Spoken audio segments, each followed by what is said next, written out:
Եվ նույն դեսպանը գիրք է գրել, դա հրատարակվել է այդ գիրքը,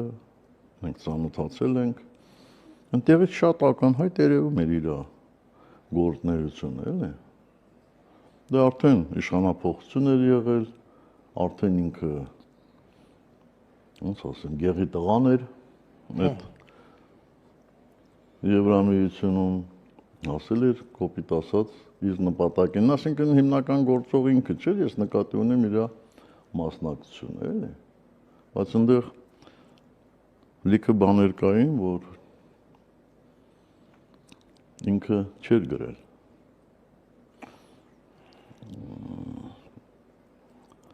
Փոխանակ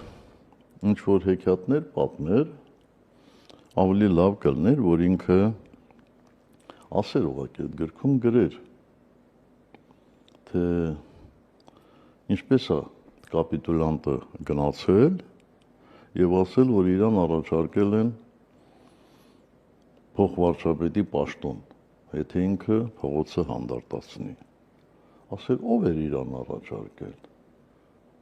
Ես վստահ եմ գալու է ժամանակ, որ այդ մասին նաեւ խոսելու են այն մարդիկ, ում մոտ գնացել էր Սվիտարսկին հարցնելու եւ ասել է, որ սրան առաջարկել են փոխվարչապետի պաշտոն։ Ձեզ էլ ինչ-որ բան են առաջարկել, թե չէ։ Ինձ համար էլ է անհասկանալի, ով է իրան այդպիսի պաշտոն առաջարկել։ Ես չեմ առաջարկել համենայն դեպս։